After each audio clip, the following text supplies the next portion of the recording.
Bus business ಚೆನ್ನಾಗಿದೆ. ನನಗಂತೂ ಕೈ ಹಿಡಿದಿದೆ. ಕೆಲವರು ನೀವು ನೋಡಿರ್ಬೋದು ದೊಡ್ಡ ದೊಡ್ಡ ಆಪರೇಟರ್ಸ್.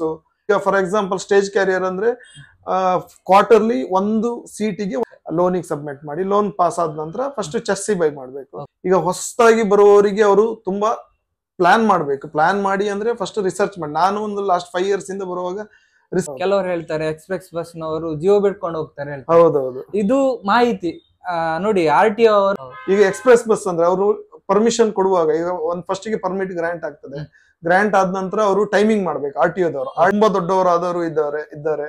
ಕೆಲವರು ಮಾಡಿ ಕೈ ಸುಟ್ಕೊಂಡವರು ಇದ್ದಾರೆ. ಅಂದ್ರೆ ಆಕ್ಸಿಡೆಂಟ್ಸ್ ಅದೆಲ್ಲ ಬರ್ತದೆ. ಈಗ ರೋಡ್ ಅಲ್ಲಿ ಇರೋ ಗಾಡಿ ಅಂದ್ರೆ ಅದೆಲ್ಲ ಬರ್ತದೆ. ಅದೆಲ್ಲ ಚಾಲೆಂಜಸ್ ನಾವು ತಗೊಳ್ಳಿಕ್ಕೆ ರೆಡಿ ಇರ್ಬೇಕು. ಯಾವಾಗ ಇರುದಿಲ್ಲ, ಕೈಯಿಂದ ಹಾಕಿ ಓಡಿಸ್ಬೇಕು. ನಮ್ದು ಸರ್ವಿಸ್ ಇಂಡಸ್ಟ್ರಿ ಇದು.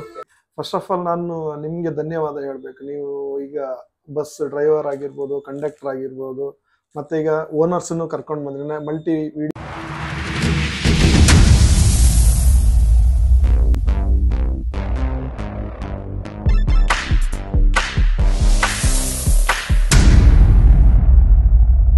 ಹಾಯ್, ಹೆಲೋ, ನಮಸ್ತೆ, welcome back to the channel Madan Manipal. ತುಂಬಾ ಜನ ಕಮೆಂಟ್ ಮಾಡ್ತಾ ಇದ್ರು, ಒಂದು ಓನರ್ಸ್ ನ ಬಗ್ಗೆ ನಮ್ಗೆ ತಿಳಿಸಿ, ನಮ್ಗೆ ಸಹ ಒಂದು ಆಸೆ ಇದೆ, ನಮ್ಗೆ ಬಸ್ ಹಾಕ್ಬೇಕು, ಬಸ್ಸಲ್ಲಿ ಎಷ್ಟು ಉಳಿಯುತ್ತೆ, ಇದರ ಕಷ್ಟ ಎಷ್ಟಂತ ತುಂಬಾ ಜನ ನನ್ಗೆ ಕಮೆಂಟ್ ಮಾಡ್ತಾ ಇದ್ರಿ.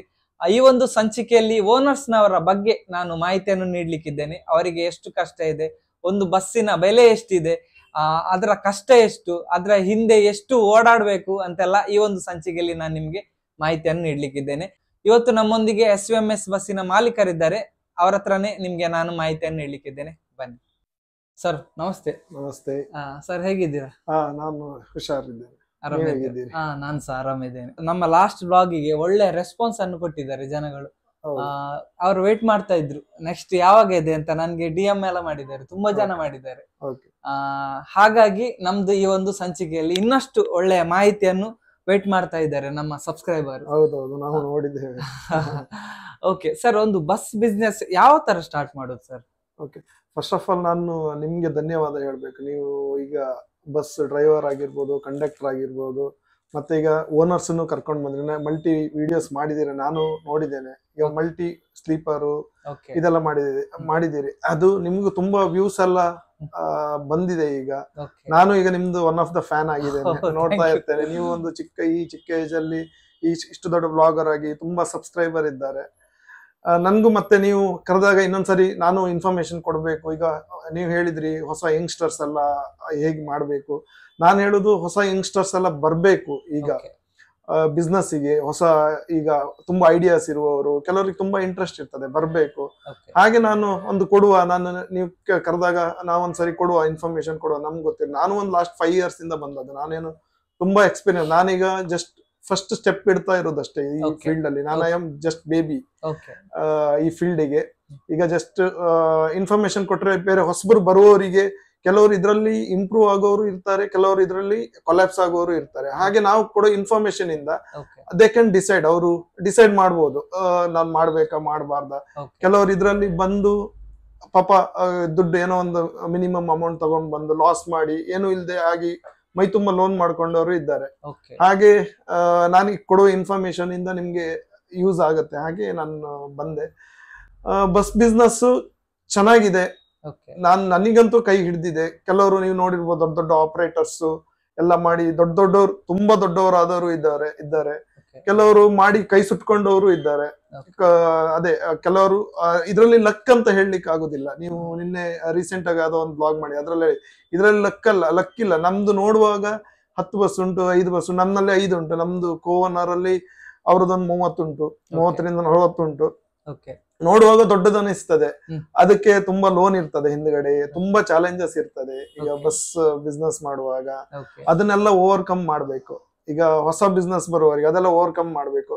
ಈಗ ಹೊಸದಾಗಿ ಬರುವವರಿಗೆ ಅವರು ತುಂಬಾ ಪ್ಲಾನ್ ಮಾಡ್ಬೇಕು. ಪ್ಲಾನ್ ಮಾಡಿ ಅಂದ್ರೆ ಫಸ್ಟ್ ರಿಸರ್ಚ್ ಮಾಡಿ. ನಾನು ಒಂದು ಲಾಸ್ಟ್ 5 years ಇಂದ ಬರುವಾಗ ರಿಸರ್ಚ್ ಮಾಡಿದ್ದೆ. ನಾನು ಕಾರ್ಪೊರೇಟ್ ಅಲ್ಲಿ ಕೆಲಸ ಮಾಡ್ತಾ ಇದ್ದದ್ದು ಫಸ್ಟಿಗೆ. ಏನಾದ್ರು ಮಾಡ್ಬೇಕು ಬಿಸ್ನೆಸ್, ಊರಿಗೆ ಬಂದ್ ಮಾಡ್ಬೇಕು. ನಂದು ಬ್ಯಾಂಗ್ಳೂರ್ ಹೋಗಿ ಆಗ ಒಂದು 8 years ಆಗಿತ್ತು. ಮತ್ತೆ ಊರಲ್ಲಿ ಏನಾದ್ರು ಒಂದು ಮಾಡುವ ಹಾಗೆ ಅಂತ ಪ್ಲಾನ್ ಮಾಡಿದ್ದು. ಆಲ್ರೆಡಿ ನಮ್ದು ಅವರು ಬ್ರದರ್ ಶಿವಾನಂದ್ ಗಾಡಿಗ ಅಂತ SVMS ಅವರು ಮೂಲ ಓನರ್. Okay. ಅವ್ರ ಜೊತೆ ಸೇರಿ ಮತ್ತೆ ಅವರು ಹೇಳಿದ್ರು ಫಸ್ಟ್ ಈ ತರ ಎಲ್ಲ ಡ್ರಾಬ್ಯಾಕ್ ಉಂಟು, ಕಷ್ಟ ಆಗ್ತದೆ, ಒಳ್ಳೇದು ಉಂಟು ಕೆಟ್ಟದ್ದು ಉಂಟು ಇದ್ರಲ್ಲಿ. ಅಂದ್ರೆ ಲಾಸ್ ಇರ್ತದೆ, ಲಾಭನೂ ಇರ್ತದೆ. ಇದನ್ನ ಧೈರ್ಯ ಮಾಡಿ ತಗೋಬೇಕು. ಬಿಕಾಸ್ ಇಟ್ ಈಸ್ ಇದು ದೊಡ್ಡ ಬಜೆಟ್, ಸಣ್ಣ ಪುಟ್ಟದಲ್ಲ. 1 ಲಕ್ಷ 2 ಲಕ್ಷ ಎಲ್ಲ ಹಾಕಿ ಮಾಡುವಂತದ್ದಲ್ಲ ಇದು. ಈಗ ಒಂದು ಹೊಸ ಬಸ್ ಅಂದ್ರೆ ಈಗ 40 ಲಕ್ಷದವರೆಗೆ ಆಗ್ತದೆ. ನಮ್ದು ಸ್ಪೆಸಿಫಿಕೇಶನ್ 30 ರಿಂದ 40 ಲಕ್ಷ ಆಗ್ತದೆ. ಈಗ ಅದಕ್ಕೆಲ್ಲ ನಾವು ಇನಿಷಿಯಲಿ ಪ್ರಾಪರ್ ಪ್ಲಾನ್ ಮಾಡ್ಬೇಕು. ಮತ್ತೆ ನಮ್ಮ ಹತ್ರ ಆಗ್ತದ, ಕೆಲವರು ಸುಮ್ನೆ ಈಗ ಈ ಬಿಸ್ನೆಸ್ ನೋಡ್ಲಿಕ್ಕೆ ಎಲ್ಲರಿಗೆ ನನ್ನ ಹತ್ರ 5 ಬಸ್ ಉಂಟು ನೋಡ್ಲಿಕ್ಕೆ, ಇವನ ಹತ್ರ 5 ಬಸ್ ಉಂಟು, ಸರಿ ದುಡ್ಡು ಮಾಡಿದಾನೆ ಇವನು, ಇವನ ಹತ್ರ ದುಡ್ಡು ಉಂಟು ಮಾಡಿದಾನೆ ಅಂತ. ಇದ್ರ ಚಾಲೆಂಜಸ್ ತುಂಬಾ ಉಂಟು. ಒಮ್ಮೆ ದುಡ್ಡು ಆಗ್ತದೆ. ಈಗ ನೋಡಿ ಮಳೆಗಾಲದಲ್ಲಿ ಇರುದಿಲ್ಲ, ಕೈಯಿಂದ ಹಾಕಿ ಓಡಿಸ್ಬೇಕು. ನಮ್ದು ಸರ್ವಿಸ್ ಇಂಡಸ್ಟ್ರಿ ಇದು, ಗೊತ್ತಾಯ್ತಾ? ನಮ್ದು ಸರ್ವಿಸ್ ಬೇಸ್ಡ್ ಇದು. ನಾವು ಯಾವ್ದು ಪ್ರಾಡಕ್ಟ್ ಸೇಲ್ ಮಾಡಿ ಮಾಡೋದಲ್ಲ, ದಿನ ನಾವು ಸರ್ವಿಸ್ ಕೊಡೋದ್ರಿಂದ ನಮ್ಗೂ ಬಿಸ್ನೆಸ್ ಆಗ್ತದೆ. ಮತ್ತೆ ಜನರಿಗೆ ಒಂದು ಇದು ನಮ್ದು ಒಂದು ಸೇವೆ, ಸರ್ವಿಸ್. ಇದನ್ನ ಪ್ರತಿ ದಿವಸ ನಮ್ಗೋಸ್ಕರ ಕಾಯ್ತಾ ಇರ್ತಾರೆ ಅವರು, ನಮ್ಮ ಬಸ್ಸಿಗೋಸ್ಕರ. ದಿನ ಕೆಲಸಕ್ಕೆ ಹೋಗುವವರು, ಸಂಜೆ ಸ್ಕೂಲಿಗೆ ಬರುವವರು ಕಾಯ್ತಾ ಇರ್ತಾರೆ. ನಾವು ಇದನ್ನ ಸ್ಟಾಪ್ ಮಾಡ್ಲಿಕ್ಕೆ ಆಗುದಿಲ್ಲ. ಎವ್ರಿ ಡೇ ಇಟ್ ಈಸ್ 10 ಜನ ಆದ್ರೆ ಹೋಗ್ಲೇಬೇಕು. 10 ಜನ ಅಂದ್ರೆ ಒಬ್ರು ಇದ್ರು ನಾವು ಕರ್ಕೊಂಡು ಹೋಗ್ಬೇಕು. ನಮ್ದು ಅದು ಎಕ್ಸ್ಪೀರಿಯನ್ಸ್ ಇದೆ. ಕೈಯಿಂದ ಲಾಸ್ ಆಗ್ತದೆ ಈ ತರ ಮಳೆಗಾಲದಲ್ಲೆಲ್ಲ, ಕೈಯಿಂದ ಹಾಕಿ ಓಡಿಸ್ಬೇಕಾಗ್ತದೆ. ಜನ ಅಂದ್ರೆ ಸೀಸನ್ ಇರುದಿಲ್ಲ, ಬಟ್ ಕೆಲಸಕ್ಕೆ ಹೋಗುವವರು ಮತ್ತೆ ಸ್ಕೂಲಿಗೆ ಹೋಗುವವರು ಅವ್ರು ಹೋಗ್ಲೇಬೇಕು ಪ್ರತಿ ದಿವಸ. ಹಾಗಾಗಿ ನಾವು ರನ್ ಮಾಡ್ಲೇಬೇಕು. ನಮ್ದು ಸರ್ವಿಸ್ ಇಂಡಸ್ಟ್ರಿ, ನಾವು mainly focus on service. Sir, ಇದ್ರ ಪರ್ಮಿಟ್ ಪ್ರೈಸ್ ಎಷ್ಟು ಸರ್? ಅಂದ್ರೆ ಪರ್ಮಿಟ್ ಅಲ್ಲಿ ಈಗ ಸಿಗ್ತದ? ಪರ್ಮಿಟ್ ಈಗ ಆಸ್ ಆಫ್ ನಾವು ಇದರಲ್ಲಿ 3 ಸೆಗ್ಮೆಂಟ್ ಅಂತ ತಗೊಂಡ್ರೆ, ಒಂದು ಸ್ಟೇಜ್ ಕ್ಯಾರಿಯರ್ ಅಂತ ಬರ್ತದೆ. ಈಗ ನಿಮ್ಗೆ ಲೈನ್ ಬಸ್ ಎಲ್ಲ ನೋಡಿ, ಸಿಟಿ ಬಸ್, ಲೈನ್ ಬಸ್, ಅದಕ್ಕೆ ಸ್ಟೇಜ್ ಕ್ಯಾರಿಯರ್ ಪರ್ಮಿಟ್ ಅಂತ ಕರೀತಾರೆ. ಆಮೇಲೆ ಕಾಂಟ್ರಾಕ್ಟ್ ಕ್ಯಾರೇಜ್ ಅಂದ್ರೆ ಈಗ ಟೂರಿಸ್ಟ್ ಬಸ್ಸಸ್ ಮತ್ತೆ ಸ್ಲೀಪರ್ ಬಸ್ಸಸ್ ಎಲ್ಲ ಬರ್ತದಲ್ಲ, ಅದಕ್ಕೆ ಅದ್ರದ್ದಾದಂತಹ ಸ್ಲ್ಯಾಬ್ ಇದೆ. ಅದು ಈಗ ಫಾರ್ ಎಕ್ಸಾಂಪಲ್ ಸ್ಟೇಜ್ ಕ್ಯಾರಿಯರ್ ಅಂದ್ರೆ ಕ್ವಾರ್ಟರ್ಲಿ ಒಂದು ಸೀಟಿಗೆ 1,000 ರೂಪಾಯಿ, 1,000 ಅಂದಾಜು ಬೀಳ್ತದೆ. ಈಗ ನಮ್ದು 50 ಸೀಟರ್ ಇರೋದು, ನಮ್ಗೆ 50,000 ಸಮಥಿಂಗ್ ಕ್ವಾರ್ಟರ್ಲಿ ಪೇ ಮಾಡ್ಲಿಕ್ಕೆ ಬರೋದು. ಅದು ಸ್ಟೇಜ್ ಕ್ಯಾರಿಯರ್. ಓಕೆನಾ? ಕಾಂಟ್ರಾಕ್ಟ್ ಕ್ಯಾರೇಜ್ ಅಲ್ಲಿ quarterly 82,000 for normal seats. But luxury segment ಮತ್ತೆ ಜಾಸ್ತಿ ಇದೆ. ಈಗ ಪುಷ್ ಬ್ಯಾಕ್ ಇದ್ರೆ ಅರೌಂಡ್ 1,20,000 ಬರ್ತದೆ. ಮತ್ತೆ ಎಸಿಗಾದ್ರೆ ಇನ್ನು ಜಾಸ್ತಿ ಉಂಟು. ಅಂದ್ರೆ ಡಿಪೆಂಡ್ಸ್ ಆನ್ ಬಸ್ ಯಾವ ಸೆಗ್ಮೆಂಟ್ ಅಲ್ಲಿ ಏನು ಫೆಸಿಲಿಟಿ ಉಂಟು. ಲಕ್ಸುರಿ ಸೆಗ್ಮೆಂಟ್ ಗೆ ಈಗ ಕಾಸ್ಟ್ ಆಲ್ಸೋ ನಾವು ಜಾಸ್ತಿ ಇಡ್ಬೇಕಾಗುತ್ತೆ. ಲಕ್ಸುರಿ ಸಿಗ್ಮೆಂಟ್ ನಾರ್ಮಲ್ ಬಸ್ಸಿಗೆ ನಾರ್ಮಲ್ ಅದ್ರ ಪ್ರಕಾರ ಅದಕ್ಕೆ ಟ್ಯಾಕ್ಸ್ ಇರ್ತದೆ. ಅದೇ ತರ ಸ್ಕೂಲ್ ಬಸ್ಸಿಗೆ ಕಮ್ಮಿ ಇರ್ತದೆ. ಸ್ಕೂಲ್ ಬಸ್ ಪರ್ಮಿಟ್ ಬೇರೆ, ಅದಕ್ಕೆ ಟ್ಯಾಕ್ಸ್ ಸಪರೇಟ್ ಅರೌಂಡ್ 10,000 to 15,000 ಇರ್ತದೆ ಒಂದು ಸ್ಕೂಲ್ ಬಸ್ಸಿಗೆ. ಅದು ಲಿಮಿಟೆಡ್. ಈ ಪ್ಲೇಸ್ ಇಂದ ಈ ಪ್ಲೇಸಿಗೆ ಅಂತಾನೆ ಪರ್ಮಿಷನ್ ತಗೋಬೇಕು. ಆ ಪ್ಲೇಸ್ ಬಿಟ್ಟು ಬೇರೆ ಕಡೆ ಓಡ್ಲಿಕ್ಕಿಲ್ಲ. ಹೌದು. ಈಗ ಸ್ಟೇಜ್ ಕ್ಯಾರಿಯರ್ ಆದ್ರೂ ಹಾಗೆ. ಈಗ stage carrier permit first of all ಈಗ ಕೊಡುದಿಲ್ಲ. ಅವರು ಮೊನ್ನೆ ಚಕ್ರ ಬಸ್ ಓನರ್ ಹೇಳಿದ್ರು ಈಗ ಕೊಡುದಿಲ್ಲ. 1994 ಇಂದ ಸ್ಟಾಪ್ ಆಗಿದೆ. ಮುಂಚೆ ಬಿಫೋರ್ 1994 ಏನೇನ್ ಗ್ರಾಂಟ್ ಆಗಿದೆ ಇದು ಪರ್ಮಿಟ್, ಅದಕ್ಕೆ ಮಾತ್ರ ಟೈಮಿಂಗ್ ಮಾಡ್ಬೋದು. ಫಸ್ಟ್ ಮುಂಚೆ ಬಿಫೋರ್ 1994 ಫಸ್ಟ್ ಟ್ಯಾಕ್ಸ್ ಇದು ಏನು ರೂಟ್ ಪರ್ಮಿಟ್ ಗ್ರಾಂಟ್ ಮಾಡ್ತಾರೆ. ಎಲ್ಲಿ DC ಮತ್ತೆ DYSP ಮತ್ತೆ RTOದವರೆಲ್ಲ ಸೇರಿ ಗ್ರಾಂಟ್ ಮಾಡ್ತಾರೆ. ಇಲ್ಲಿ ಬೇಕಾ ರಿಕ್ವೈರ್ಮೆಂಟ್ ಇದೆಯಾ ಅಂತ ಇವರು KSRTC ಜೊತೆ ಕೊಲಾಬ್ರೇಷನ್ ಆಗಿ ಗ್ರಾಂಟ್ ಮಾಡ್ತಾರೆ. ಗ್ರಾಂಟ್ ಮಾಡಿದ ನಂತರ ಇವರು ಟೈಮಿಂಗ್ ಮಾಡ್ಬೇಕು, ಅಲ್ಲಿಂದ ಅಲ್ಲಿಗೆ ಎಷ್ಟು ಕಿಲೋಮೀಟರ್. ಆ ಸ್ಟೇಜ್ ಕ್ಯಾರಿಯರಿಗೆ ನಮ್ಗೆ ಈಗ ಒಂದು ಪರ್ಮಿಟ್ ಅಂತ ಕೊಡ್ತಾರೆ. ನಾನು ಇನ್ನೊಮ್ಮೆ ನಿಮ್ಗೆ ಪರ್ಮಿಟ್ ಕಾಪಿ ಅದೆಲ್ಲ ತೋರಿಸ್ತೇನೆ, ನಿಮ್ಗೆ ಒಂದು ಐಡಿಯಾ ಬರ್ತದೆ. ಆ ಪರ್ಮಿಟ್ ಕಾಪಿ ಈ ಸ್ಟೇಜ್ ಇಂದ ಇದಕ್ಕೆ ಈ ಬಸ್ಸಿಗೆ ಪರ್ಟಿಕ್ಯುಲರ್ ಈ ಬಸ್ಸಿಗೆ ಅಟ್ಯಾಚ್ ಆಗಿರ್ಬೇಕು. ಆ ಬಸ್ಸಿಗೆ ಅಟ್ಯಾಚ್ ಆದ್ರೆ ಅದು ಕುಂದಾಪುರದಿಂದ ಉಡುಪಿಯಿಂದ ಮಂಗಳೂರು ಕೊಟ್ರೆ ಆ ರೂಟ್ ಅಲ್ಲಿ ಆ ಟೈಮ್ ಅಲ್ಲಿ ಮಾತ್ರ ಓಡ್ಬೇಕು. ಅದು ಬೇರೆ ಟೈಮ್ ಅಲ್ಲಿ ಓಡ್ಲಿಕ್ಕಿಲ್ಲ. ಮತ್ತೆ ಅದು ಕೊಡುವಾಗ್ಲೂ ಅಷ್ಟೇ. ನಾನು ನಿಮ್ಗೆ ಮುಂಚೆ ಹೇಳಿದ್ದೆ ಅನ್ಸುತ್ತೆ, ಇದು ಎಕ್ಸ್ಪ್ರೆಸ್ಸಿಗೆ ಬಸ್ಸಿಗೆ ಮತ್ತೆ ಸರ್ವಿಸ್ ಬಸ್ಸಿಗೆ ಅಂದ್ರೆ ಲೋಕಲ್ ಬಸ್ಸಿಗೆ ಟೈಮಿಂಗ್ಸ್ ಇರ್ತದೆ. ಈಗ ಎಕ್ಸ್ಪ್ರೆಸ್ ಬಸ್ ಅಂದ್ರೆ ಅವರು ಪರ್ಮಿಷನ್ ಕೊಡುವಾಗ ಈಗ ಒಂದ್ ಫಸ್ಟ್ ಗೆ ಪರ್ಮಿಟ್ ಗ್ರಾಂಟ್ ಆಗ್ತದೆ. ಗ್ರಾಂಟ್ ಆದ ನಂತರ ಅವರು ಟೈಮಿಂಗ್ ಮಾಡ್ಬೇಕು. RTOದವ್ರು ಬಂದು ಸರ್ವೆ ಮಾಡ್ತಾರೆ. ಫಸ್ಟ್ ಗೆ ರೂಟ್ ಸರ್ವೆ ಅಂತ ಮಾಡ್ಬೇಕು. RTOದವ್ರು ಬಂದು ರೂಟ್ ಸರ್ವೆ ಮಾಡಿ, ಈಗ ಎಕ್ಸ್ಪ್ರೆಸ್ ಬಸ್ ಅಂದ್ರೆ 1.5 ಮಿನಿಟ್ಸ್ ಅಲ್ಲಿ 1 ಕಿಲೋಮೀಟರ್ ಹೋಗ್ಬೇಕು. ಇದು ರೂಲ್ಸ್. ಈಗ ಲೋಕಲ್ ಬಸ್ ಅಂದ್ರೆ ತುಂಬಾ ಸ್ಟಾಪ್ಸ್ ಇರ್ತದಲ್ಲ ಲೋಕಲ್ ಬಸ್, ಅದು 2 ಮಿನಿಟ್ಸ್ ಅಲ್ಲಿ 1 ಕಿಲೋಮೀಟರ್ ಹೋಗ್ಬೇಕು. ಆತರ ಇದು ಎಷ್ಟೋ ಜನಕ್ಕೆ ನಾನು ನಿಮ್ದು ಇದ್ರಲ್ಲಿ ಟೈಮಿಂಗ್ ಇರುವುದಿಲ್ಲ, ಕಷ್ಟ ಆಗ್ತದೆ, ರೀಚ್ ಆಗ್ಲಿಕ್ಕೆ ಆಗುದಿಲ್ಲ, ನಮ್ಗೆ ಟೈಮ್ ಇರೋದು. ಇದು RTO ರೂಲ್ಸ್. ಇಷ್ಟು ನಿಮಿಷದಿಂದ ಇಷ್ಟು ಈ ಟೈಮ್ ಅಲ್ಲ, ಜನಗಳಿಗೆ ಗೊತ್ತಿರುವುದಿಲ್ಲ. ಒಳ್ಳೆ ಇದೊಂದು ಇನ್ಫಾರ್ಮೇಶನ್ ಸರ್ ನಿಮ್ದು. ಕೆಲವರು ಹೇಳ್ತಾರೆ ಎಕ್ಸ್ಪ್ರೆಸ್ ಬಸ್ ನವರು ಜೀವ ಬಿಡ್ಕೊಂಡು ಹೋಗ್ತಾರೆ ಹೇಳ್ತಾರೆ. ಹೌದೌದು. ಇದು ಮಾಹಿತಿ ನೋಡಿ RTO ಅವರು 1 ನಿಮಿಷಕ್ಕೆ ಸಾರಿ 1 ಕಿಲೋಮೀಟರ್ ಅನ್ನು 1.5 ಮಿನಿಟ್ಸ್ ಅಲ್ಲಿ ಪಾಸ್ ಮಾಡ್ಬೇಕು ಬಸ್. ಅದು RTO ರೂಲ್ಸ್ ಎಕ್ಸ್ಪ್ರೆಸ್ ಬಸ್ಸಿನವರಿಗೆ. ಈ ಲೋಕಲ್ ಸರ್ವಿಸ್ ಬಸ್ಸಿನವರಿಗೆ 2 ನಿಮಿಷ 1 ಕಿಲೋಮೀಟರ್ ಪಾಸ್ ಮಾಡ್ಲಿಕ್ಕೆ. ಅದು ಆಗ ಟೈಮಿಂಗ್ ಆಗಿದ್ದು. ಅದು ಟೈಮಿಂಗ್ ನಿಮ್ಗೆ ಪರ್ಮಿಟ್ ಕಾಪಿ ನೋಡಿದ್ರೆ ಅದು ಅರ್ಥ ಆಗ್ತದೆ. ನಾನು ಇನ್ನೊಮ್ಮೆ ತೋರಿಸ್ತೇನೆ. ಇರ್ತದೆ. ಸರ್ ಮತ್ತೊಂದು, ನಿಮ್ದು ಡೈಲಿ ಮೇಂಟೆನೆನ್ಸ್ ಹೇಗೆ ಮಾಡ್ತೀರಾ ಸರ್? ಎಷ್ಟು ಬರುತ್ತೆ ಮೇಂಟೆನೆನ್ಸ್? ಒಂದು ಡೀಸೆಲ್ದು ಎಕ್ಸ್ಪೆನ್ಸ್ ನಮ್ಗೆ. ಅದಾದ ನಂತರ ಈಗ ಫಾಸ್ಟ್ ಟ್ಯಾಗ್ ಇದ್ರೆ ಫಾಸ್ಟ್ ಟ್ಯಾಗ್ ನಮ್ಗೆ. ಈಗ ಮಂಗಳೂರು ಗಾಡಿಗೆಲ್ಲ 2 ಫಾಸ್ಟ್ ಟ್ಯಾಗ್ ಉಂಟು. ಮುಂಚೆ ಸುರತ್ ಕಲ್ಲಿತ್ತು, ಅದು ತೆಗ್ದಿದ್ದಾರೆ. ಅದು ನಮ್ಗೆ ಒಂದು ಅಡ್ವಾಂಟೇಜ್. ಫಾಸ್ಟ್ ಟ್ಯಾಗ್ ಇರ್ತದೆ. ಮತ್ತೆ ಸ್ಟ್ಯಾಂಡ್ ಫೀಸ್ ಇರ್ತದೆ. ಸ್ಟ್ಯಾಂಡ್ ಫೀಸ್ ಅಂತ ಕೊಡ್ಬೇಕು. ಅಂದ್ರೆ ಬಸ್ ಸ್ಟ್ಯಾಂಡ್ ಚಾರ್ಜಸ್. ಬಸ್ ಸ್ಟ್ಯಾಂಡಿಗೆ ನಾವು ಡೈಲಿ ಸ್ಟಾಪ್ ಮಾಡಿ ಹೋಗ್ಲಿಕ್ಕೆ ಅದಕ್ಕೆ ಬಸ್ ಸ್ಟ್ಯಾಂಡಿಗೆ ಅಂತ ಇಷ್ಟು ಫೀಸ್ ಅಲ್ಲಿ ಇದು ಯಾವ್ದು ನಗರ ಪಂಚಾಯತಿಯಿಂದ ಫಿಕ್ಸ್ ಮಾಡಿರ್ತಾರೆ. ಈಗ ಗ್ರಾಮ ಪಂಚಾಯತಿ ಇದ್ರೆ ಗ್ರಾಮ ಪಂಚಾಯತ್ ಅಲ್ಲಿ ಇರ್ತದೆ, ಅದು ಇಷ್ಟು ಫೀಸ್ ಅಂತ ಇರ್ತದೆ. ಮತ್ತೆ ಏಜೆಂಟ್ ಫೀಸ್ ಇರ್ತದೆ, ಮತ್ತೆ ಟೈಮ್ ಕೀಪರ್ ಫೀಸ್ ಇರ್ತದೆ.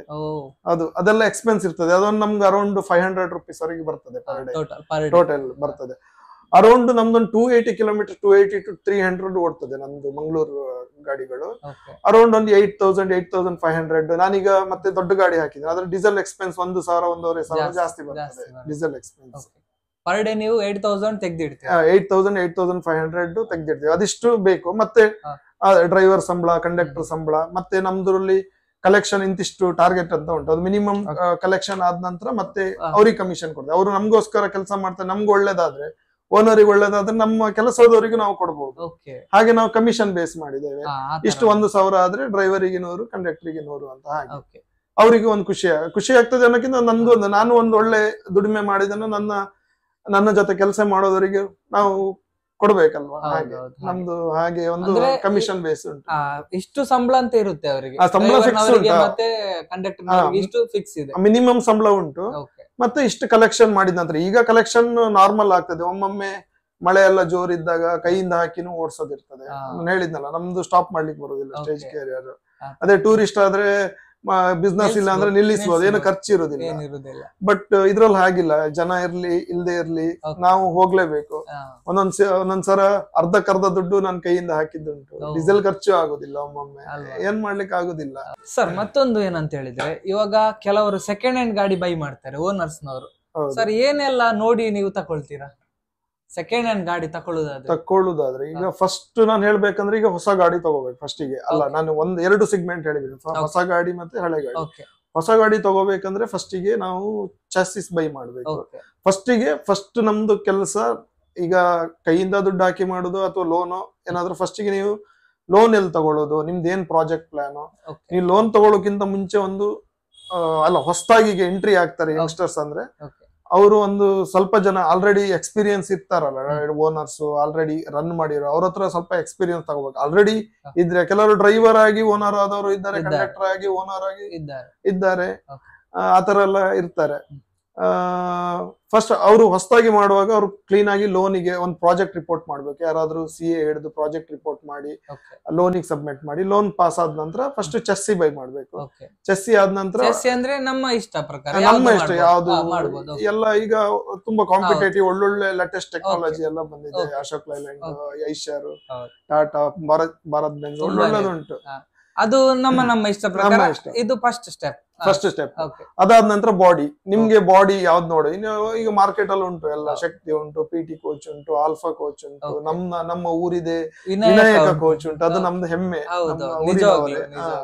ಮತ್ತೆ ಪ್ರಕಾಶ್ ಉಂಟು. ಪ್ರಕಾಶ್ ಅವರು ಸ್ಟೇಜ್ ಕ್ಯಾರಿಯರ್ ಮಾಡುದಿಲ್ಲ, ಸ್ಟೇಜ್ ಕ್ಯಾರಿಯರ್ ಮಾಡಿದ್ರೆ ಟೂರಿಸ್ಟ್ ಅಲ್ಲಿ ಮಾಡ್ತಾರೆ. ನಾವು ಒಂದ್ಸರಿ ಒಂದು ಅಪ್ರೋಚ್ ಮಾಡಿದ್ವಿ ನಮ್ದು ಟೂರಿಸ್ಟ್ ಇದು ಸ್ಟೇಜ್ ಕ್ಯಾರಿಯರ್ ಮಾಡುವಾಗ. ಬಟ್ ಅವ್ರಿಲ್ಲ, ನಮ್ದು ಮಾಡುದಿಲ್ಲ, ಅವರಿಗೆ ಅದರಲ್ಲೇ ಬಿಸ್ನೆಸ್ ಉಂಟು ತುಂಬಾ, ಹಾಗೆ ಆಗುದಿಲ್ಲ ಅಂದ್ರೆ ಮತ್ತೆ ನಾವು ಚೂಸ್ ಮಾಡ್ಬೇಕು ನಮ್ಗೆ ಯಾವ್ದು ಬೇಕು ಅಂತ. ನಾವು ನಮ್ಮ ಗಾಡಿ ಮಾಡುವಾಗ ಒಂದು ಶಕ್ತಿಯಲ್ಲಿ ಮಾಡಿದ್ವಿ, ಒಂದು ವಿನಾಯಕ ನಮ್ಮ ಊರಿದ್ದು. ನಾವು 2 ವಿನಾಯಕ ಕೇಳಿದ್ದು, ನಮ್ದು ಊರಿದ್ದಲ್ಲ. ಮತ್ತೆ ಅವ್ರ ಕ್ವಾಲಿಟಿ ಎಲ್ಲ ನೋಡಿದೀರಿ ನೀವು, ಅವ್ರದ್ದು ಬಿಲ್ಡ್ ಕ್ವಾಲಿಟಿ ಮತ್ತೆ ಡ್ಯೂರೇಬಿಲಿಟಿ. ನೀವು ಆಲ್ರೆಡಿ ಇರೋ ಗಾಡಿ ಮಧುರ ಗಾಡಿ ಎಲ್ಲ ನೋಡಿರ್ಬೋದು, ಡ್ಯೂರೇಬಿಲಿಟಿ ಎಲ್ಲ ಹೇಗಿದೆ ಅಂತ ನೋಡಿದ್ದೀರಿ. ಹಾಗಾಗಿ ಸೆಕೆಂಡ್ ಸ್ಟೆಪ್ ಬಾಡಿ ಯಾವ್ದು ಬಿಲ್ಡ್ ಮಾಡ್ಬೇಕಂತ. ಮತ್ತೆ ನಿಮ್ಗೆ ಕಸ್ಟಮೈಸೇಷನ್. ಈಗ ಚಾಸಿಗೆ ಅರೌಂಡ್ ಈಗ ದೊಡ್ಡ ವೀಲ್ ಇದಾದ್ರೆ ಒಂದು 20 ಇಂದ 22 ಹಾಗೆ ಬರ್ತದೆ, ಡಿಪೆಂಡ್ಸ್ ಆನ್ ಬ್ರ್ಯಾಂಡ್ ಮತ್ತೆ ಅದ್ರಲ್ಲಿ ಏನ್ ಸ್ಪೆಸಿಫಿಕೇಶನ್, ಟ್ಯೂಬ್ಲೆಸ್ ಟೈರ್, ಅದ್ರಲ್ಲಿ ತುಂಬಾ ಫೀಚರ್ಸ್ ಇರ್ತದೆ. ಫೀಚರ್ಸ್ ಮೇಲೆ ವೇರಿಯೇಷನ್ ಆಗ್ತದೆ. ಈಗ 4 ಸಿಲಿಂಡರ್ 6 ಸಿಲಿಂಡರ್, ಮತ್ತೆ ಸಣ್ಣ ವೀಲ್ ಆದ್ರೆ ಸ್ವಲ್ಪ 1-2 ಲಕ್ಷ ಕಮ್ಮಿ ಇರ್ತದೆ. ಅದ್ರ ಮೇಲೆ ಮತ್ತೆ ಡಿಸೈಡ್ ಮಾಡ್ಬೇಕು ನೀವು ಯಾವ ಕಾಸ್ಟ್ ಅಂತ. ಅರೌಂಡ್ 30 to ಚಿಕ್ಕ ಗಾಡಿ 28 to 34 ವರೆಗೆ ಬರ್ತದೆ. ನೀವು ಏನು ಸಣ್ಣ ಗಾಡಿ ಹೇಗೆ ಫೀಚರ್ ಇಡ್ಸ್ತೀರಿ ಅಂತ. ಆಮೇಲೆ ದೊಡ್ಡ ಗಾಡಿ ಆದ್ರೆ ಒಂದು 30 ಇಂದ 40 ವರೆಗೂ ಬರ್ತದೆ. ಅಂದ್ರೆ ಇನ್ಕ್ಲೂಡಿಂಗ್ ನಾನು ರಿಜಿಸ್ಟ್ರೇಷನ್ ಹೇಳ್ತೇನೆ, ರಿಜಿಸ್ಟ್ರೇಷನ್, RTO ಫೀಸ್ ಎಲ್ಲ ಸೇರಿ ನಿಮ್ಗೆ ಆನ್ ರೋಡ್ ಬರುವಾಗ ಅಷ್ಟ ಆಗ್ತದೆ ಅಂತ. ಮತ್ತೆ ನೀವು ಮಾಡಿಸಿದ ಹಾಗೆ. ಮತ್ತೆ ಇದು ಬೇಕಾದ್ರೆ ಈಗ ಏನು ಏರ್ ಸಸ್ಪೆನ್ಷನ್ ಮಾಡ್ಬೋದು, AC ಮಾಡ್ಬೋದು. ಬಟ್ ಇಲ್ಲಿವರೆಗಿಲ್ಲ, ನಮ್ದು ಫ್ಯೂಚರ್ ಪ್ಲಾನ್ ಉಂಟು AC ಹೊಸದಾಗಿ ಏನಾದ್ರು ಮಾಡ್ಬೇಕಂತ. ಬಟ್ ನೋಡ್ಬೇಕು, ಆಸ್ ಆಫ್ ನೌ AC ಗಾಡಿ ಯಾವ್ದಿಲ್ಲ. ಮುಂಚೆ KSRTC ಇತ್ತು, KSRTC ಮುಂಚೆ SRKT ಅಂತ ಒಂದು ಗಾಡಿ ಇತ್ತು, ನನ್ಗೆ ನೋಡಿದ್ದು ಒಂದು ನೆನಪಿದೆ. ಮತ್ತೆ ಅದಕ್ಕೆ ಖರ್ಚು ಜಾಸ್ತಿ, ಹಾಗೆ ಯಾರು ಹೋಗುದಿಲ್ಲ. ನೋಡುವ, ನಾವು ಫ್ಯೂಚರ್ ಅಲ್ಲಿ ಒಂದು ಪ್ಲಾನ್ ಉಂಟು. ಹೇಗೆ ಕೈಗೂಡಿ ಬಂದ್ರೆ ನಾವು ಒಂದು ಒಳ್ಳೆ ಬೆಟರ್ ಸರ್ವಿಸ್ ಕೊಡ್ಲಿಕ್ಕೆ ನಮ್ದು ಸಂಸ್ಥೆಯಿಂದ ಕೊಡ್ಲಿಕ್ಕೆ ಒಂದು ಅವಕಾಶ ಸಿಗ್ತದೆ, ನೋಡ್ಬೇಕು. ಅದಾದ ನಂತರ ಗಾಡಿ ರೆಡಿ ಆದ ನಂತರ ರಿಜಿಸ್ಟ್ರೇಷನ್, ಫಸ್ಟ್ ಇನ್ಸೂರೆನ್ಸ್ ಮಾಡ್ಬೇಕು. ಇನ್ಸೂರೆನ್ಸ್ ಆದ ನಂತರ ಟೆಂಪ್ರವರಿ ಪರ್ಮಿಟ್ ತಗೋಬೇಕು, ನೀವು ಎಲ್ಲಿಗೆ ತರಬೇಕು ಅಂತ.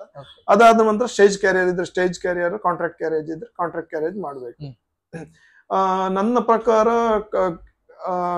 ಸ್ಟೇಜ್ ಕ್ಯಾರಿಯರ್ ಅಪ್ ಟು ಒಂದು 40 lakhs ಆಗ್ತದೆ, ದೊಡ್ಡ ವೀಲ್ ಗಾಡಿ. ಸಣ್ಣದಾದ್ರೆ ಒಂದು 30 ರಿಂದ 32-35 ಲಕ್ಷದವರೆಗೆ ಆಗ್ಬೋದು. ಅದೇ ತರ ಕಾಂಟ್ರಾಕ್ಟ್ ಕ್ಯಾರೇಜ್ ಆದ್ರೆ ಟೂರಿಸ್ಟ್ ಪರ್ಮಿಟ್. ನೀವು ಮೊನ್ನೆ ಐರದ್ ಮಾಡಿದ್ರೆ ನೋಡಿದ್ದೆ, ಅದ್ರಲ್ಲಿ ಅದು ನೀವು ಹೇಳಿದ್ರು 87 ವರೆಗೆ ಅಷ್ಟ ಆಗ್ತದೆ. ಡಿಪೆಂಡ್ಸ್ ಅವ್ರು ಹೇಗೆ ಫೀಚರ್ಸ್ ಚಾಯ್ಸ್ ಮಾಡ್ತಾರೆ. ಅವರು ವರ್ಮಾಸ್ ಮ್ಯೂಸಿಕ್ ಎಲ್ಲ ಮಾಡಿದ್ದಾರೆ, ಹಾಗೆ ಅದು ಡಿಪೆಂಡ್ಸ್ ಆನ್ ಕಾಸ್ಟ್. ನಾವು ಹೇಗೆ ಖರ್ಚು ಮಾಡ್ತೀವಿ ಹಾಗೆ ನಾವು ಅದಕ್ಕೆ ತಕ್ಕಂತೆ ರಿಟರ್ನ್ಸ್ ತೆಗಿಬೇಕು. ಹಾಗೆ ನಮ್ದು ಒಂದು ಪ್ಲಾನ್ ಉಂಟು, ನಮ್ದು SVMS ಇಂದ ಒಂದು ಲಕ್ಸುರಿ ಗಾಡಿ ಮಾಡುವ ಅಂತ. ಒಂದು ಲಕ್ಸುರಿ ಗಾಡಿ ಬೇಕು, ಒಂದು ಎಕನಾಮಿ ಕ್ಲಾಸ್, ಎಲ್ಲರಿಗೂ ಅಫೋರ್ಡ್. ಅದ್ರಲ್ಲಿ ಏನಾಗ್ತದೆ ಅಂದ್ರೆ ನಮ್ಗೆ ಕಾಸ್ಟ್ ಕಮ್ಮಿ ಆಗ್ತದೆ. ಈಗ ಎಕಾನಮಿ ಕ್ಲಾಸ್ ಮಾಡ್ಬೇಕಂದ್ರೆ ನಾರ್ಮಲ್ ಸೀಟ್ಸ್, ಸ್ವಲ್ಪ ಒಂದು ನಾರ್ಮಲ್ ಮ್ಯೂಸಿಕ್ ಸಿಸ್ಟಮ್, ಟಿವಿ ಅದೆಲ್ಲ ಹಾಕಿಸ್ತೇವೆ. ಈಗ ಲಕ್ಸುರಿ ಕ್ಲಾಸ್ ಅಂದ್ರೆ ಪುಷ್ ಬ್ಯಾಕ್, AC, ಮತ್ತೆ ಒಳ್ಳೆ ಮ್ಯೂಸಿಕ್, ಹೋಮ್ ಥಿಯೇಟರ್ ಮ್ಯೂಸಿಕ್, ಹಾಗೆ ವರ್ಮಾಸ್ ಅಲ್ಲೆಲ್ಲ ಮಾಡಿಸ್ಬೇಕಾಗ್ತದೆ. ಅದು ಲಕ್ಸುರಿ. ಅದ್ರ ಕಾಸ್ಟ್ ಹಾಗೆ ವೇರಿಯೇಷನ್ ಆಗ್ತದೆ. ನಾವೀಗ ನಮ್ದು ಬಂಡವಾಳಕ್ಕೆ ತಕ್ಕಂತೆ ನಾವು ಪ್ರೈಸ್ ಇಡ್ಬೇಕಾಗ್ತದೆ ಹಾಗೆ. ಆಮೇಲೆ ಸ್ಲೀಪರು ನಮ್ಮಲ್ಲಿ ಇಲ್ಲ, ಆಸ್ ಆಫ್ ನೌ ನಮ್ದು ಏನು ಪ್ಲಾನ್ ಇಲ್ಲ. ಎಲ್ಲ ಹೇಳ್ತಾ ಇದ್ದಾರೆ ಮಾರ್ಕೆಟ್ ಅಲ್ಲಿ ಮಾಡಿ, ಸ್ಲೀಪರ್ ಮಾಡಿ ಅಂತ. ಬಟ್ ಈಗ ಮಾರ್ಕೆಟ್ ಅಲ್ಲಿ ಜಾಸ್ತಿ ಉಂಟು. ಬಟ್ ಮಾರ್ಕೆಟ್ ಅಲ್ಲಿ ಒಳ್ಳೊಳ್ಳೆ ಆಪರೇಟರ್ಸ್ ಇದ್ದಾರೆ. ಈಗ ಹೊಸ ನೀವು ಬ್ಲಾಗ್ ಮಾಡಿದ್ರಲ್ಲ, ಹೊಸ ಯಂಗ್ಸ್ಟರ್ಸ್ ಎಲ್ಲ ಬಂದಿದ್ದಾರೆ. ನಾನು ರೀಸೆಂಟ್ ಆಗಿ ಯಾವ್ದೋ ಮಾಡಿದ್ರೆ ಯಂಗ್ಸ್ಟರ್ಸ್ ಎಲ್ಲ ಬಂದಿದ್ದಾರೆ. ಹಾಗೆ ಅವರಿಗೂ ನಾವೊಂದು ಸಪೋರ್ಟ್ ಮಾಡುವ. ಎಲ್ಲರೂ ಹಾಕಿದ್ರೆ ಸುಮ್ನೆ ಕಾಂಪಿಟೇಷನ್ ಆಗ್ತದೆ, ಆಗುದಿಲ್ಲ. ಮತ್ತೆ ಅದು ಸ್ವಲ್ಪ ಕಷ್ಟ ಉಂಟು ಸ್ಲೀಪರ್. ಈಗ ಕಂಪ್ಯಾರಿಟಿವ್ಲಿ ಟೂರಿಸ್ಟಿಗೆ ಮತ್ತೆ ಸ್ಟೇಜ್ ಕ್ಯಾರಿಯರ್ ಬಸ್ಸಿಗೆಲ್ಲ ಮಾಡಿದ್ರೆ ಕಷ್ಟ ಉಂಟು. ಸ್ಟೇಜ್ ಕ್ಯಾರಿಯರ್ ಬಿಡಿ, ಈಗ ಆಸ್ ಆಫ್ ನಾವು ಹೊಸ ಪರ್ಮಿಟ್ ತಗೊಳ್ಲಿಕ್ಕಿಲ್ಲ. ಅದು 1994 ಅಲ್ಲೇ ಲಾಸ್ಟ್ ಆಗಿದ್ದು. ಅದಾದ ನಂತರ ಟೈಮಿಂಗ್ ಮಾಡ್ಲಿಕ್ಕೆ ಆಲ್ರೆಡಿ ಗ್ರಾಂಟ್ ಆಗಿರೋ ಪರ್ಮಿಟಿಗೆಲ್ಲ ಅವಕಾಶ ಇತ್ತು, ಬಿಟ್ರೆ ಹೊಸ ಪರ್ಮಿಟಿಗೆ ಅವಕಾಶ ಇಲ್ಲ ಈಗ ಇನ್ ಕೇಸ್ ಮಾಡ್ಲೇಬೇಕು, ನನ್ಗೆ ಆಗ್ಲೇಬೇಕು ಅಂದ್ರೆ ಯಾರಾದ್ರೂ ಆಲ್ರೆಡಿ ಇರೋ ಆಪರೇಟರ್ ಹತ್ರ ಹೋಗಿ ಅಪ್ರೋಚ್ ಮಾಡಿ ನಮ್ಗೆ ಕೂಡ ಒಂದೇ ಲೀಸಿಗೆ ಕೊಡ್ತಾರೆ. ಕೆಲವು ಸೇಲ್ ಮಾಡೋರು ನೀವು ಅಪ್ರೋಚ್ ಮಾಡಿ ತಗೊಂಡು ಮಾಡ್ಬೇಕು. ಅದೇ ಬಿಸ್ನೆಸ್ ಬರುವಕ್ಕಿಂತ ಮುಂಚೆ 100 ಸರಿ ಯೋಚನೆ ಮಾಡ್ಬೇಕು. ಯಾಕಂದ್ರೆ ಇದ್ರಲ್ಲಿ ತುಂಬಾ ಕಷ್ಟ ಉಂಟು. ಮತ್ತೆ ನಾನು ಹೇಳಿದ್ನಲ್ಲ, ಇನ್ವೆಸ್ಟ್ಮೆಂಟ್ ಹೆವಿ. ಮತ್ತೆ ಈಗ ಅನ್ಅವಾಯ್ಡಬಲ್ ಸಿಚುವೇಶನ್ಸ್ ಅಂದ್ರೆ ಆಕ್ಸಿಡೆಂಟ್ಸ್ ಅದೆಲ್ಲ ಬರ್ತದೆ. ಈಗ ರೋಡ್ ಅಲ್ಲಿ ಇರೋ ಗಾಡಿ ಅಂದ್ರೆ ಅದೆಲ್ಲ ಬರ್ತದೆ. ಅದೆಲ್ಲ ಚಾಲೆಂಜಸ್ ನಾವು ತಗೊಳ್ಳಿಕ್ಕೆ ರೆಡಿ ಇರ್ಬೇಕು ಯಾವಾಗ್ಲೂ. ಇದ್ರಲ್ಲಿ ಈಗ ರೋಡ್ ಅಲ್ಲಿ ಇರೋ ಗಾಡಿ ಅಂದ್ರೆ ಏನು ಹೇಳ್ತಾರೆ ಅನ್ಅವಾಯ್ಡಬಲ್ ಸಿಚುವೇಶನ್ಸ್ ಅಂತ, ಅದೆಲ್ಲ ನಾವು ಹೇಳಲಿಕ್ಕೆ ಆಗೋದಿಲ್ಲ. ಅದು ಅವ್ರದ್ದು ಮಿಸ್ಟೇಕ್, ಎದುರು ಪಾರ್ಟಿ ಅವ್ರದ್ದು ಮಿಸ್ಟೇಕ್ ಇರುತ್ತೆ, ಅಥವಾ ನಮ್ಮ ಗಾಡಿ ಅವ್ರದ್ದು ಮಿಸ್ಟೇಕ್ ಇರುತ್ತೆ. ಮತ್ತೆ ರೋಡ್ ಕಂಡೀಷನ್ಸ್, ಮತ್ತೆ ಟೈಮಿಂಗು, ಮತ್ತೆ ನಮ್ಮ ಡ್ರೈವರ್ ಮೇಲೆ ಡಿಪೆಂಡ್ ಇರ್ತದಲ್ಲ, ಅದಕ್ಕೆಲ್ಲ ರೆಡಿ ಇರ್ಬೇಕಾಗ್ತದೆ. ರೆಡಿ ಇರ್ಬೇಕು. ನಾನು ಈಗಿನ ಯಂಗ್ಸ್ಟರ್ಸ್ ಏನ್ ಹೇಳುದಂದ್ರೆ, ಯೋಚನೆ ಮಾಡಿ. ಮತ್ತೆ ಒಂದು ಬ್ಯಾಕಪ್ ಫಂಡ್ ಅಂತ ಇರ್ಬೇಕು ಈ ಬಿಸ್ನೆಸ್ ಅಲ್ಲಿ. Backup fund very important. ಯಾಕಂದ್ರೆ ಯಾವಾಗ ಏನ್ ಖರ್ಚು ಬರ್ತದೆ ಗಾಡಿ, ಮತ್ತೆ ಒಮ್ಮೊಮ್ಮೆ ಈಗ ಎಕ್ಸ್ಪೀರಿಯನ್ಸ್ ಇಲ್ದಿರೋ ಡ್ರೈವರ್ ಬರ್ತಾರೆ, ಗಾಡಿ ಹೇಗಂತ ಗೊತ್ತಿಲ್ಲ, ಅವ್ರ ಗಾಡಿಯಲ್ಲಿ ಕೂಲೆಂಟ್ ಇದೆಯಾ ಇಲ್ಲ ಅದೆಲ್ಲ ಚೆಕ್ ಮಾಡ್ಬೇಕು. ನಮ್ಮ ಡ್ರೈವರ್ಸ್ ಎಲ್ಲ ಟ್ರೈನ್ಡ್ ಇದ್ದಾರೆ, ಅವರಿಗೆ ನಾವು ಫಸ್ಟ್ ಹೇಳ್ತೇವೆ. ಆಲ್ರೆಡಿ ಅವರಿಗೆ ಗೊತ್ತಿರ್ತದೆ ಏನ್ ಚೆಕ್ ಮಾಡ್ಬೇಕು, ಡೈಲಿ ಚೆಕ್ ಲಿಸ್ಟ್ ಇರ್ತದೆ ಅವರಿಗೆ. ನೀರ್ ಚೆಕ್ ಮಾಡೋದು, ಆಯಿಲ್ ಚೆಕ್ ಮಾಡೋದು, ಡೈಲಿ ರೊಟೀನ್ ಅದು. ಗಾಡಿ ಚೆಕ್ ಮಾಡೋದು, ಗಾಡಿ ಸ್ಟಾರ್ಟ್ ಮಾಡಿ ಇಡೋದು. ನಮ್ದು ಹೊಸ ಬಸ್ ಬಂದಿರ್ತದೆ, ನಾವೀಗ ಟೂರಿಸ್ಟಿಗೆಲ್ಲ 80 ಲಕ್ಷ ಇನ್ವೆಸ್ಟ್ ಮಾಡಿರ್ತೀವಿ ಅಲ್ಲ. ಇದು ಗಾಡಿ ಹೊರಡೋಕ್ಕಿಂತ ಮತ್ತೆ ಗಾಡಿ ಹೊರಟ ನಂತರ ಮತ್ತೆ ಬ್ರೇಕ್ ಡೌನ್ ಆಗ್ಲಿಕ್ಕಿಲ್ಲ, ಆಗ್ಬಾರ್ದು. ಫಸ್ಟೇ ಪ್ರಿಯರ್ ಚೆಕ್ ಮಾಡೋದಲ್ಲ. ಬಿಸ್ನೆಸ್ ಮಾಡಿದೆ ನಾವು, ಅದ್ರಲ್ಲಿ ಅನ್ನ ತಿಂತಾ ಇದ್ದೇವೆ. ನಮ್ಮ ಡ್ರೈವರ್, ಕಂಡಕ್ಟರ್, ನಾವು, ಮೆಕ್ಯಾನಿಕ್ಸ್, ಮತ್ತೆ ಬಸ್ ಬಾಡಿ ಕಂಪ್ನಿ, ಚೆಸ್ಸಿ ಎಲ್ಲರೂ ಅನ್ನ ತಿಂತಾ ಇದ್ದಾರೆ. ಅದು ಐಷರಲ್ಲಿ ಈಗ ಹೊಸ ಟೆಕ್ನಾಲಜಿ, ನಮ್ಗೆ ಆಲ್ರೆಡಿ ನೋಟಿಫಿಕೇಶನ್ ಬರುತ್ತೆ ಗಾಡಿ ಏನ್ ಕಂಡೀಷನ್ ಅಲ್ಲಿ ಏನು. ಅದನ್ನ ನಾವು ಇಮಿಡಿಯೇಟ್ ಆಗಿ ನಾವು ರಿಪೇರಿ ಮಾಡಿಸ್ಬೇಕು. ಏನಾದ್ರು ಇದ್ರೆ ಬ್ರೇಕ್ ಡೌನ್ ಆಗದೆ ಇದ್ದಾಗೆ. ರೋಡ್ ಅಲ್ಲಿ ಹೋದ ನಂತರ ಪ್ಯಾಸೆಂಜರ್ ತೊಂದರೆ ಆಗ್ಬಾರ್ದು.